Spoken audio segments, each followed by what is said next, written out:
하나님의 말씀 요나서입니다. 하나님의 말씀 요나서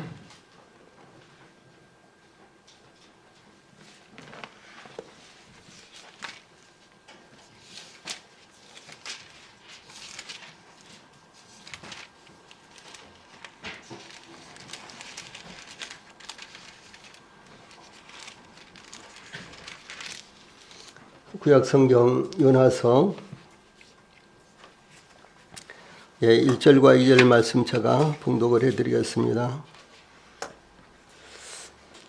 하나님의 말씀 요나서 1장 1절과 2절 말씀입니다. 여호와의 말씀이 아미떼의 아들 요나에게 임하니라. 이르시되 너는 일어나 저 큰 성읍 니느웨로 가서 그것을 향하여 외치라. 그 악독이 내 앞에 상달되었음이니라 하시니라. 아멘. 우리 앞에 보시고 1절 2절 같이 읽어봅시다. 시작. 여호와의 말씀이 아미떼의 아들 요나에게 임하니라. 이르시되 너는 일어나 저 큰 성읍 니느웨로 가서 그것을 향하여 외치라. 그 악독이 내 앞에 상달되었음이니라 하시니라. 아멘. 오늘은 요나서 1장 2절 말씀, 너는 일어나 저 큰 성읍 니느웨로 가서 그것을 향하여 외치라. 그 악독이 내 앞에 상달되었음이니라 하시니라 라는 말씀을 전해드리겠습니다. 오늘은 요나서 1장 2절 말씀을 통해서 하나님께서 부르실 때 이런 주제로 말씀을 전해드리겠습니다. 1절에 여호와의 말씀이 아미떼의 아들 요나에게 임하니라 해서 선지자 요나의 아버지 아미떼라는 사람은 하나님의 진리라는 이름의 뜻이 있고요. 요나는 비둘기라는 뜻입니다. 비둘기는 일반적으로 평화를 의미하기도 하지만 비둘기가 구슬프게 우는 모습에서 비통한 사랑, 일반적으로 비통한 사랑, 이것을 상징하는 새입니다. 이것은 요나의 사역의 한 단면을 나타내기도 하는 것입니다. 요나서를 통해 하나님은 이스라엘만의 하나님이 아니요 온 세계를 통치하시는 하나님이신 것을 증거하며, 또한 하나님께서 이스라엘을 선택하신 것은 하나님은 이스라엘만의 하나님이 아니요 온 세상의 하나님이시라는 것을 나타내며 전하기 위한 것이었습니다. 하나님께서 이스라엘을 애굽에서 이끌어내시고 홍해를 통과하여 시내산 아래에 이르렀을 때 이렇게 약속을 하십니다. 위에 있는 말씀 같이 읽어봅시다. 시작. 세계가 다 내게 속하였나니 너희가 내 말을 잘 듣고 내 언약을 지키면 너희는 모든 민족 중에서 내 소유가 되겠고 너희가 내게 대하여 제사장 나라가 되며 거룩한 백성이 되리라. 너는 이 말을 이스라엘 자손에게 전할지니라. 이렇게 말씀하셨습니다. 이 하나님께서 일방적으로 이스라엘 백성들에게 약속을 선포하시고, 만약에 이 약속에서 떠나지 아니하면 너희들이 이렇게 되리라라고 이렇게 말씀하신 것입니다. 그 약속 곧 하나님께서 이스라엘을 향해 말씀하신 세 가지 약속은, 첫째, 하나님의 소유로 삼으시는 것이며, 그 당시도 세계 열방은 수도 없이 많은 나라들이 있었죠. 아마 지금보다도 더 그때는 부족 국가가 대체적으로 많았기 때문에 지금보다도 더 많은 국가들이, 열방들이 있었을 것입니다. 그런데 그 국가들 가운데 특별히 하나님께서는 이스라엘을 하나님의 소유 백성으로 삼으시겠다, 이렇게 약속을 하신 것입니다. 둘째는 제사장 나라가 되는 것이며, 이렇게 말씀하셨고요. 셋째는 거룩한 백성이 되는 것이었습니다. 그 중에서 특별히 제사장은 모든 백성을 대표하여 하나님께 나아가는 직분이죠. 이와 같이 제사장 나라는 모든 민족을 대표하여 하나님께 나아가는 것을 의미합니다. 그러니까 이스라엘 민족만을 위한 제사장이 아니라 이스라엘을 제사장 나라로 삼으시고, 이스라엘을 통해서 세계 열방 모든 나라들이 하나님께 나아올 수 있도록 그런 중보의 역할, 그런 다리의 역할, 이런 역할을 하시겠다라고 이렇게 말씀을 하신 것입니다. 예, 그러므로 이 놀라운 일을 이루시기 위해서 하나님께서 선지자 요나를 부르시고 일어나라, 가라, 외치라 이렇게 세 가지를 지시를 했습니다. 오늘 이제 이 말씀을 이제 살펴보겠는데 제일 첫째로 하나님께서 요나에게 일어나라 이렇게 말씀을 하셨습니다. 하나님의 말씀이 선지자 요나에게 임하였는데 즉 하나님께서 요나를 부르시고 소명을 주셨습니다. 부르셨다 그런 말씀입니다. 부르시고 사명을 주셨다 그런 말씀입니다. 하나님께서 선지자 요나에게 주신 사명을 완수하기 위해서 제일 먼저 일어나라 이렇게 말씀하신 것입니다. 예, 그러므로 하나님께서 주신 사명을 감당하기 위해서 제일 먼저 취해야 하는 행동은 일어나라 하는 것입니다. 하나님께서 주신 사명이 무엇이든지 그것을 감당하기 위해서는 무엇보다도 일어나는 것입니다. 먼저 마음으로 일어나야 하며 또한 행동으로 일어나야 하는 것입니다. 행동으로 일어난다고 할지라도 마음이 먼저 일어나지 않으면 그 사명을 온전히 감당할 수가 없으며 또한 마음으로 일어난다고 할지라도 행동으로 일어나지 않으면 그 사명을 수행할 수가 없는 것입니다.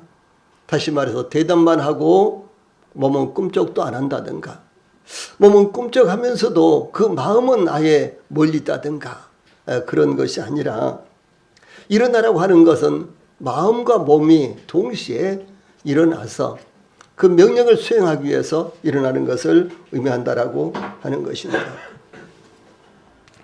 주 예수님께서 승천하시기 직전에 사도행전 1장 8절에 오직 성령이 너희에게 임하시면 너희가 권능을 받고 예루살렘과 온 유대와 사마리아와 땅끝까지 이르러 내 증인이 되라 이렇게 말씀하셨습니다. 이 말씀 잠시 후에 또 다시 살펴볼 텐데 그러므로 제자들은 예수님께서 분부하신 사명을 어떻게 감당하였는가를 기록한 성경이 바로 사도행전입니다. 이 하나님께서 이와 같이 제자들에게 사명을 주셨는데 그 사명을 감당하기 위해서 제자들은 어떻게 했는가? 이것이 바로 사도행전의 내용입니다. 이와 같이 제자들은 예수님께서 분부하신 사명을 감당하기 위해서 고난과 시련을 당하였으며 심지어 사도행전에도 스데반과 야고보의 순교 사건이 기록이 되어 있습니다. 이와 같이 예수님께서 분부하신 사명을 감당하기 위해서 목숨을 걸고 제일 먼저 취한 행동은 바로 일어나는 것이었습니다. 예, 그러므로 사도행전에는 일어나라는 단어, 일어나라 혹은 일어나 이런 단어가요 무려 42번이나 사용되고 있고 그래서 사도행전 28장 가운데 42번이기 때문에 장마다 계속해서 이와 같은 말씀이 나타나는데 예, 그러므로 하나님의 말씀을 들은 저희들이요 일어나는 것이 얼마나 중요한 것인가 이것을 증거하고 있는 것입니다. 그 중에서 이제 몇몇 사례들을 살펴보면은 자 제일 위에 있는 말씀 같이 읽어봅시다. 시작. 주의 사자가 빌립에게 말하여 이르되 일어나서 남쪽으로 향하여 예루살렘에서 가사로 내려가는 길까지 가라 하니 그 길은 광야라 그랬죠. 여기에 빌립에게 일어나서 가라 이렇게 말씀을 하십니다. 자, 두 번째 말씀 파란 칸에 있는 말씀 시작.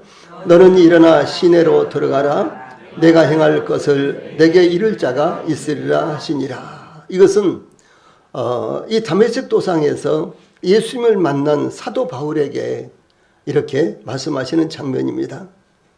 세 번째 말씀 같이 읽읍시다. 시작.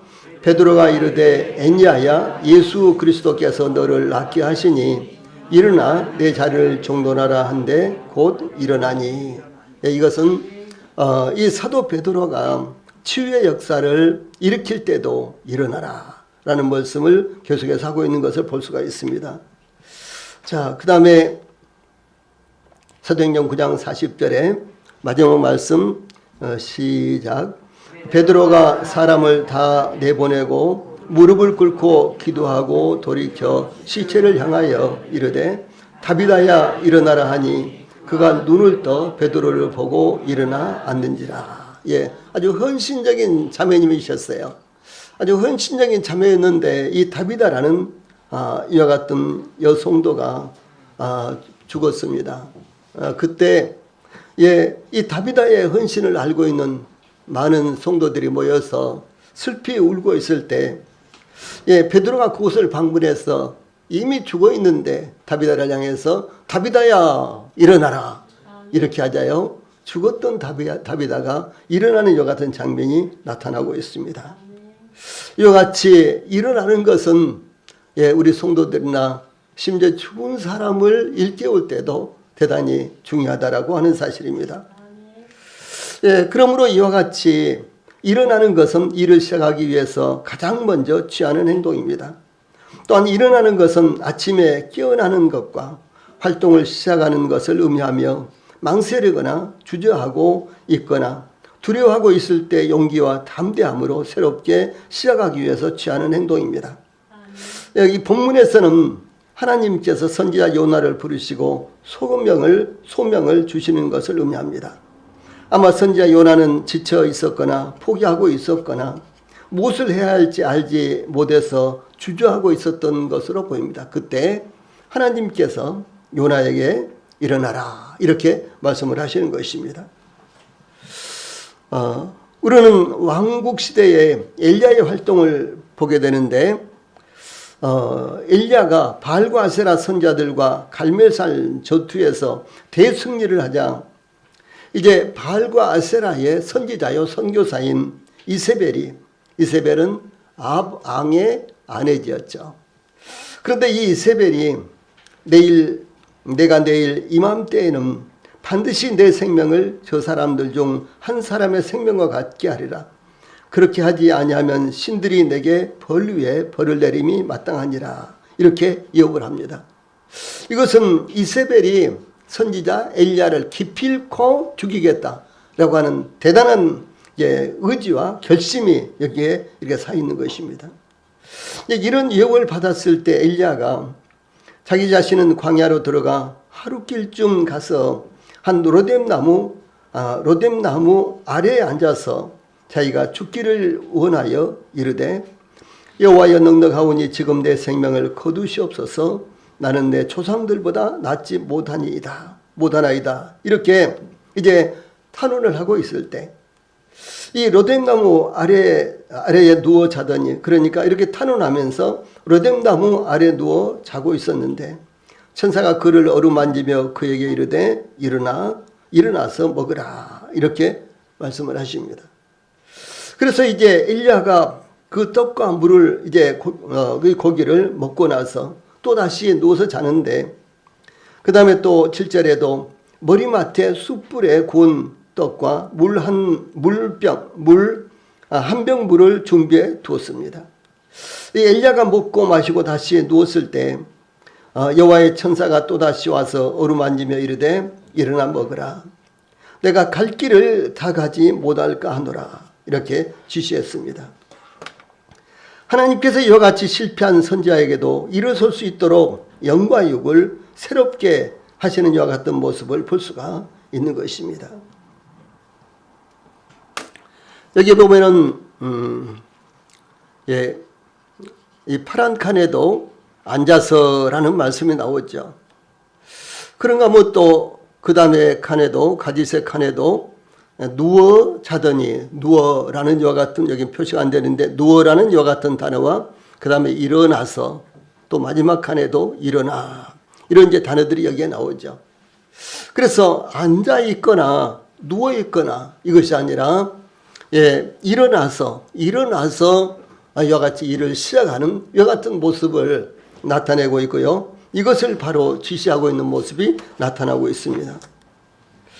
하나님은 또한 하나님의 백성들과 교제하기를 원하시는 것을 북풍아 일어나라, 남풍아 오라. 나의 동산에 불어서 한기를 날리라.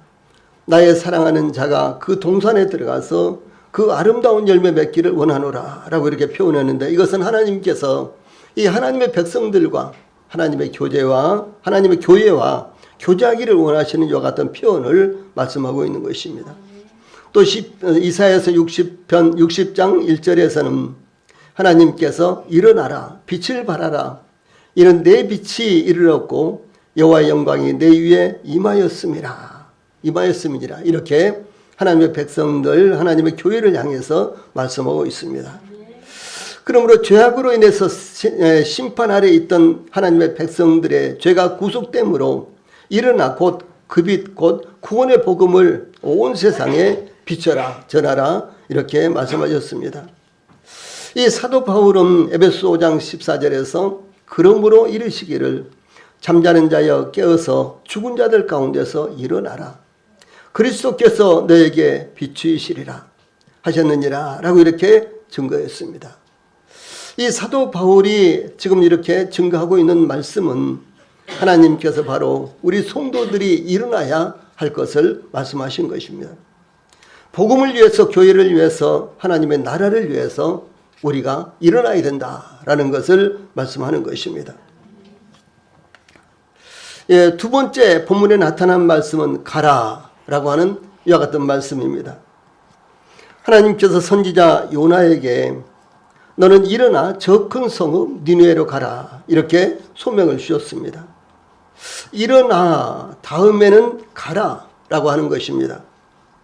예, 즉 일어나게 되면 거기 서 있는 것이나 머뭇거리는 것이 아니라 일터로 가라는 것입니다. 사명을 받은 장소로 가라라고 하는 것입니다. 특히 전도하기 위해서 가는 것은 대단히 필요한 것입니다. 여행이나 소문을 듣고 영혼들이 몰려오는 경우도 있습니다. 그러나 대부분 영혼들이 기다리고 있는 곳이나 영혼들을 만나기 위해서 찾아가야 하는 것입니다. 예수님께서도 복음을 전하기 위해서 유다로, 갈릴리로, 또한 사마리아로 찾아다니신 모습이 공간복음의 복음서에 기록되어 있습니다. 또한 예수님께서 승천하시기 전 제자들에게 마태복음 28장 19절에 그러므로 너희는 가서 모든 민족을 제자로 삼아 이렇게 지시하셨으며 또 마가복음 16장 15절에서는 이르시되 너희는 온 천하에 다니며 만민에게 복음을 전파하라 이렇게 명령하셨고요. 또 사도행전 1장 8절에는 오직 성령이 너희에게 임하시면 너희가 권능을 받고 예루살렘과 온 유대와 사마리아와 땅끝까지 이르러 내 증인이 되리라 이렇게 말씀하셨습니다. 끝까지 이르러 이렇게 말씀을 하셨어요. 이 최초의 순교자 스데반의 순교와 더불어서 예루살렘에는 큰 박해가 일어났습니다. 그 박해로 인해서 사도행전 8장 1절에 그날에 스데반이 순교로 당한 날에 예루살렘에 있는 교회에 큰 박해가 있어 사도 외에는 다 유대와 사마리아 모든 땅으로 흩어지니라. 이렇게요. 이 예루살렘 교회 성도들이 유대와 사마리아로 그리고 모든 땅으로 흩어질 수밖에 없는 이와 같은 상황이 벌어졌다는 것이죠. 이 예루살렘 교회의 집사요 전도자인 빌립은 사마리아 성으로 내려가서 백성들에게 복음을 전함으로 구원의 큰 역사가 그곳에서 일어났습니다. 베드로는 무두장이 이 피역을 전문으로 다루는 이런 분의 이 집에 있는 옆바로 내려가서 이 시몬의 집에 유수하고 있을 때 이 가이사라의 이달리아 부대의 백부장 고넬료의 초청을 받고 공식적으로 이방인에게 최초로 복음을 증거했습니다. 그곳에서 복음을 전한 후에 사도 베드로가 예루살렘에 돌아와서 보고를 하는데, 자, 가운데 말씀 같이 읽어봅시다. 시작. 그때 스데반의 일로 일어난 환란으로 말미암아 흩어진 자들이 베니게와 구브로와 안디옥까지 이르러 유대인에게만 말씀을 전하는데, 그 중에 구브로와 구레네 몇 사람이 안디옥에 이르러 헬라인에게도 말하여 주 예수를 전파하니 주의 손이 그들과 함께 하심에 수많은 사람들이 믿고 주께 돌아오더라 라고 이렇게 공식적으로 사도행전 11장 19절로 21절 여기에 이렇게 기록되어 있는 것을 볼 수가 있습니다. 그래서 이 사건은 공식적으로 이방인들이 이제 주님께 돌아오는 것이 기록되어 있고, 또 뿐만 아니라 이방인으로 구성된 최초의 교회가 세워진 모습을 증거하고 있습니다. 안디옥 교회에서는 최초로 이방인의 지역에 선교사들을 파송하는데 그 상황에 대해서 사도행전 13장 2절로 3절에 주를 섬겨 금식할 때에 성령이 이르시되 내가 불러 시키는 일을 위하여 바나바와 사울을 따로 세우라 하시니 이에 금식하며 기도하고 두 사람에게 안수하여 보내니라. 이렇게 증거하고 있습니다. 하나님께서 선지자 요나에게 너는 일어나 저 큰 성읍 니네로 가서라고 말씀하신 것은 이 복음을 전하도록 선지자 요나를 파송하면서 어디에 가서 복음을 전할지 전파할지 분명하게 목적지를 정하신 것이 언급되어 있습니다. 그리스도인들 즉 성도들이 복음을 전하는 것은 모든 성도들에게 해당되는 사명입니다. 그리스도인들은 머무는 곳에서 그리스도의 냄새와 향기를 나타내야 하며 또한 빛과 소금의 역할을 해야 합니다. 이것은 간접적으로 복음을 전하는 것입니다. 즉 저희들이 입을 벌려서 혹은 어디 찾아가서 복음을 전하는 것이 아니라 저희들의 삶에서 예수 그리스도의 향기와 냄새가 나고 뿐만 아니라 저희들의 삶에서 빛과 소금이 나타난다면 이 소금의 역할과 같은 것이 나타난다면 그것이 바로 복음을 전하는 일인데 그것은 간접적으로 복음을 전하는 것입니다. 그래서 복음을 전하는 것은 목사나 전도사에게만 주어진 사명이 아니라 이와 같이 모든 성도들에게 주신 사명이라는 것을 우리 성도들이 기억해야 될 것입니다. 사도 바울과 바나바는 이방인에게 복음을 전하라는 사명을 받았습니다. 주 예수님께서 사도 바울에 대해서 사도행전 9장 15절에서 주께서 이르시되 가라 이 사람은 내 이름을 이방인과 임금들과 이스라엘 자손들에게 전하기 위하여 택한 나의 그릇이라 이렇게 말씀하셨고 또 사도 바울은 예루살렘에 돌아와 그러니까 1차 전도여행, 2차, 3차까지 전도여행을 마치고 나서 예루살렘에 돌아와서 성전에서 기도할 때에 주 예수님께서 나더러 또 이르시되 떠나가라 내가 너를 멀리 이방인에게로 보내리라 하셨느니라 이렇게 말씀하신 것을 증거합니다. 그래서 사도 바울은 이와 같은 말씀을 듣고 결국은 저 로마까지 가서 복음을 전하고 그 이후에는 이제 로마서 15장에 간략하게 나와 있습니다만은 그 이후에는 로마에 가서 복음을 전한 이후에는 스페인, 이 서바나라고 성경에 되어 있죠. 이 스페인까지 가서 복음을 전하는데 스페인은 이 서쪽으로 말하면 땅끝입니다. 그렇죠? 그래서 이 땅끝까지 가서 복음을 전하는 이와 같은 모습이 나타나고 있습니다. 예, 그러므로 예루살렘 교회의 사도들도 갈라디아서 2장 9절 말씀 제일 칸에 있는 말씀 같이 읽읍시다. 시작. 또 기둥같이 여기는 야고보와 게바와 요한도 내게 주신 은혜를 알므로 나와 바나바에게 친교의 악수를 하였으니 우리는 이방인에게로 그들은 할례자에게로 가게 하려 함이라. 이렇게 이 사도 바울을 이방인을 위해 사도로 부르셨다는 것을 예루살렘 교회의 사도들과 지도자들이 인정을 했다라고 하는 것입니다. 그래서 예루살렘 교회의 사도들과 장로들, 지도자들은 유대인들에게 복음을 전하라고 하나님이 부르셨고 그리고 사도 바울은 이방인에게 복음을 전하라고 하나님께서 부르셨다는 것을 예루살렘 교회가 최초의 교회죠. 그래서 예루살렘 교회의 사도들과 지도자들이 그것을 인정하고 받아들였다라고 하는 것입니다. 하나님께서 선지자 요나에게 너는 일어나 저 큰 성읍 니네로 가서라고 이렇게 지시를 했습니다. 니네는 이스라엘로부터 약 700km 이상이나 떨어진 아수리의 수도로 노아의 홍수 직후 그러니까 BC 4500년 전에도 있었던 고대 도시로서 큰 성읍이었습니다.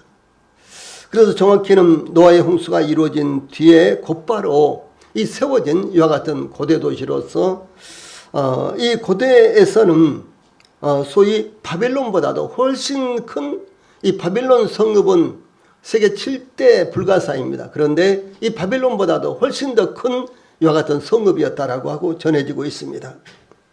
이 고대 역사가들은 니느웨에 대해서 그 성읍은 들쑥날쑥하면서도 아주 견고한 성벽으로 둘러싸여 있었다. 좀 더 긴 쪽은 약 30km 정도나 되고 좀 더 짧은 쪽은 18km 정도였다. 당시 전체 둘레가 96km나 되었기 때문에 설립자의 희망이 좌절된 것은 아니었다. 사실 그 이후에 어떤 사람도 그런 규모의 성읍, 그렇게 웅장한 성벽을 가진 성읍을 건축한 일이 없었기 때문이다. 이렇게 증거했습니다. 또한 니느웨는 바벨론보다 훨씬 더 넓은 지역을 차지하고 있다라고 이렇게 증거하기도 했습니다. 그러므로 이 고대의 성읍 바벨론보다도 훨씬 더 먼저 이와 같은 세워진 이 성읍, 소위 아시리아의 수도 니느웨가 그 당시 얼마나 큰 성읍이었는가라는 것을 이렇게 역사가 증거하고 남아 있습니다. 더구나 또 니느웨는 이스라엘의 적대 국가인 아수르의 수도로 큰 성읍이었습니다. 그러므로 선지자 요나는 이스라엘과는 적대 국가인 아수르의 수도에 복음을 전하라는 사명을 받았습니다. 그러나 아수르는 선지자 요나가 복음을 전하기 위해서 찾아가고 싶은 곳이 아니었으며 니느웨는 선지자 요나가 희망하는 선교지가 아니었습니다. 그러나 하나님께서 선지자 요나의 의사와 관계없이 아수르의 니느웨로 가서 복음을 전하라고 지시했습니다. 이와 같이 복음을 전하는 것은 자신이 원하는 곳으로 가서 원하는 세상에게 전하는 것이 아닙니다. 찬송가에도 골골짝 빈들에도 이렇게 증가하고 있죠. 복음 들고 가오리다. 소돔 같은 거리에도 사랑 안고 찾아가서 종의 몸에 지닌 것도 아낌없이 드리리라. 이렇게 증가한 것이 찬송에 있습니다. 그래서 우리 성도들에게도 이 사역으로 주신 이방인을 위한 선교, 구원받지 못한 이들을 위한 복음 전파, 이것을 고백할 수 있게 되기를 바랍니다. 이 본문을 통해서 세 번째는 외치라 이렇게 말씀하였습니다. 너는 일어나 니느웨로 가서 어떻게 하라고요? 외치라 이렇게 증가하고 있습니다. 출애굽한 이스라엘 백성들이 이 40년의 광야 생활 후에 요단강을 건너 여리고성을 공격할 때 요수아는 위에 있는 칸에 있는 말씀 같이 읽읍시다. 시작. 7번째 제사장들이 나팔을 불 때에 요수아가 백성에게 이르되 외치라 여호와께서 너희에게 이 성을 주셨느니라. 이에 백성은 외치고 제사장들은 나팔을 불매 백성이 나팔 소리를 들을 때에 크게 소리질러 외치니 성벽이 무너져 내린지라. 백성이 각기 앞으로 나아가 그 성에 들어가서 그 성을 점령하고 이렇게 증가하고 있습니다. 그래서 여리고성을 이제 공격할 때 하나님은 이 제사장들을 앞세워서 이스라엘 군사들이 하루에 한 바퀴씩 돌도록 했죠. 그런데 이제 7째 날에는 7바퀴를 돌면서 마지막 돌 때에 여호수아가 외치라 이제 이렇게 신호를 하면은 모든 군사들이 크게 외쳐라고 하는 것입니다. 그 외치라는 말이 와 이렇게 했는지 아니면 할렐루야 했는지 그건 알 수 없습니다. 그런데 크게 외칠 때 바로 그 난공불락의 이 여리고성이 완전히 무너졌다라고 하는 것이죠. 그것을 증거하고 있습니다. 그래서 여호수아의 지시에 따라 백성들이 외칠 때 여리고성이 무너졌습니다. 우리 성도들에게도 이것은 중요한 교훈이 되는데 우리 성도들에게도 풀리지 않는 일들이 있습니까? 그러면 하나님을 향해 세상을 향해 외치십시오. 그러면 가로막힌 장애물들이 무너지고 꼬였던 일들이 분명히 풀려질 것입니다. 하나님께서 선지자 요나에게 일어나 하나님께서 지시하신 곳 그것을 니느웨를 향하여 외치라 라고 이렇게 명령하셨습니다. 세례 요한은 이사야서 40장 3절에 보면 외치는 자의 소리였습니다. 이것이 마태복음 3장이나 요한복음 1장에도 동일하게 나타납니다. 이어서 하나님께서 선지자 이사야에게 가운데 있는 말씀 같이 읽읍시다. 시작. 말하는 자의 소리여 이르되 외치라 대답하되 내가 무엇이라 외치리이까 하니 이르되 모든 육체는 풀이요 그의 모든 아름다움은 들의 꽃과 같으니 풀은 마르고 꽃이 시들면 여호와의 기운이 그 위에 불미라. 이 백성은 실로 풀이로다. 풀은 마르고 꽃은 시드나 우리 하나님의 말씀은 영원히 서리라 라고 이렇게 지셨습니다. 이것은 무슨 말씀입니까? 복음의 말씀인 것입니다. 예, 인간의 육체는 아무리 건강하다고 해도 의지할 것이 못 됩니다. 언제 무슨 일이 일어날지 아무도 알 수가 없습니다. 때로는 사고가 날 수도 있고 때로는 병이 들 수도 있고 때로는 시리에 빠져서 목숨을 버리는 사람들도 얼마나 많습니까? 그러나 오직 하나님의 말씀만은 영원하다라고 하는 것입니다. 그러니까 무엇을 의지해야 되겠습니까? 하나님의 말씀만은 하나님의 말씀만 우리가 의지할 것이다라고 하는 사실입니다.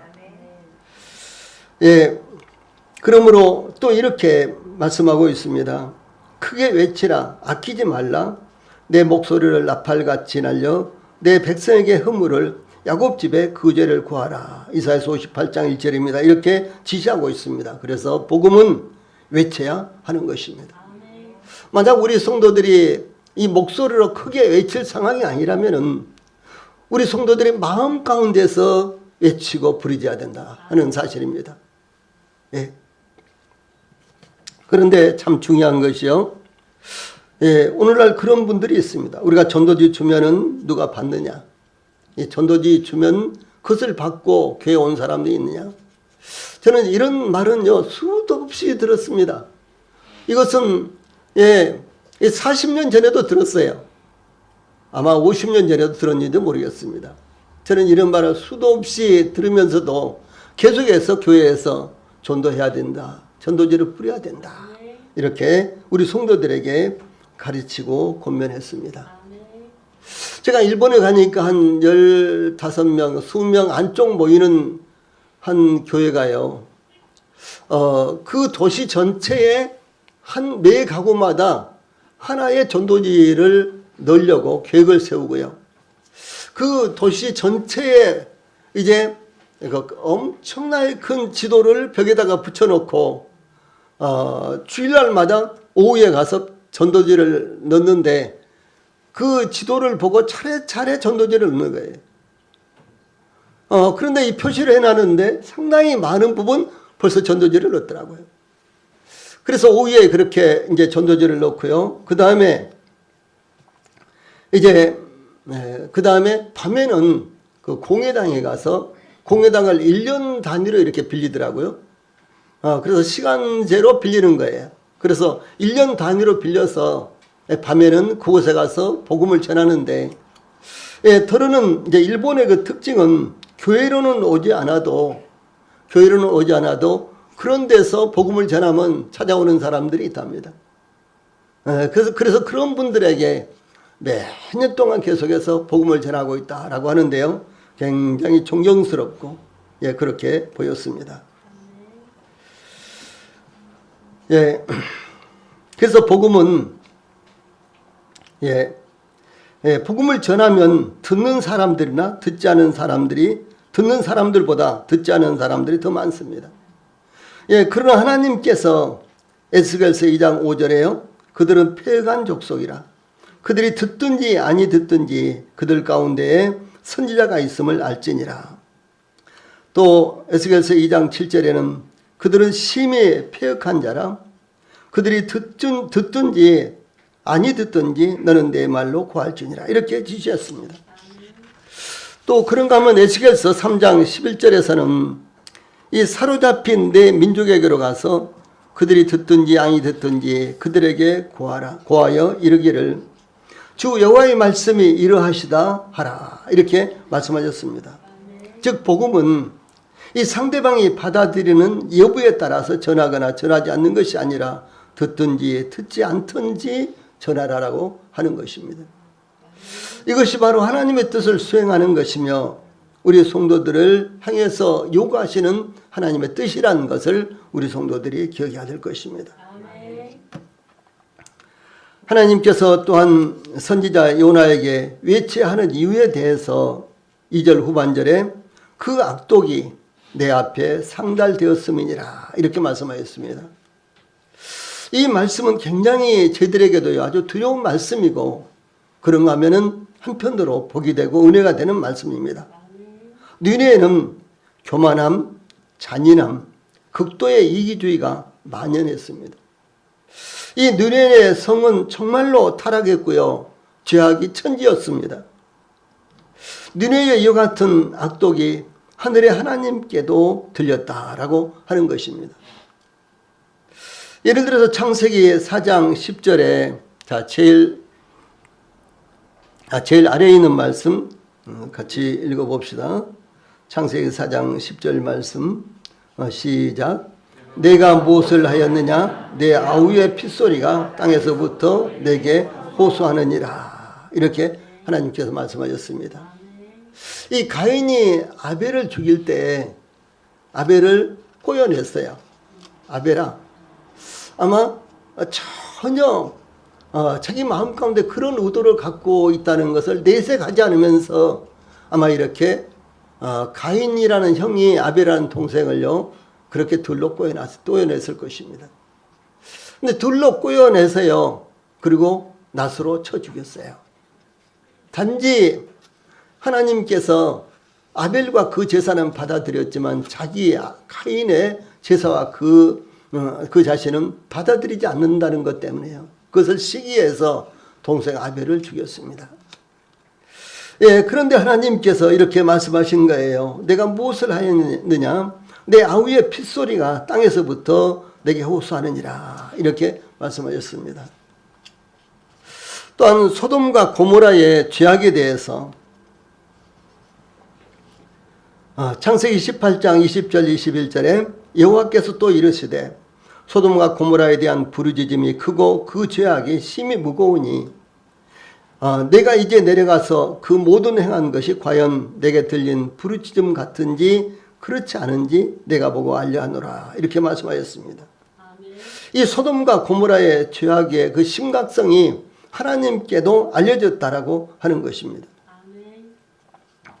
또한 창세기 6장 5절에 보면은 하나님께서 노아 시대의 홍수로 세상을 멸망시키실 때 여호와께서 사람의 죄악이 세상에 가득함과 그 마음으로 생각하는 모든 계획이 항상 악할 뿐임을 보시고 하나님께서 모든 것을 알고 계시고 보시고 계시고 그리고 모든 것들이 다 하나님께 상달된다 이렇게 말씀을 하신 것입니다. 그래서 이와 같이 하나님께서 세상의 선한 것들 뿐만 아니라 악을 행하는 것도 모두 다 보시고 알고 계시는 것입니다. 하나님은 하늘 보좌에 좌정하신 심판장으로서 우리 눈에는 전혀 보이지 않지만 은밀한 중에 만사를 다 내려다보시는 분이십니다. 하나님은 당신 자신에 대해서나 사람이 사람에 대해서나 어떻게 행하는지 다 보시고 아시는 분이십니다. 그러므로 사도 바울은 로마서 2장 16절에서 곧 내 복음에 이른 바와 같이 하나님이 예수 그리스도로 말미암아 사람들의 은밀한 것을 심판하시는 그날이라 이렇게 증거했습니다. 은밀한 것은 감춰져 있는 것입니다. 은밀한 것은 알려지지 않은 것입니다. 그런데 하나님께서 그것을 심판하시는 날을 작정하시고 계신다라고 하는 사실입니다. 이와 같이 지금은 우리 눈에 숨겨질지라도 그날에는 낱낱이 밝혀지며 드러날 것입니다. 그러므로 복음을 전하는데 모든 힘을 우리 성도들이 모든 힘을 다 기울이시기를 바랍니다. 찬송 부르시겠습니다.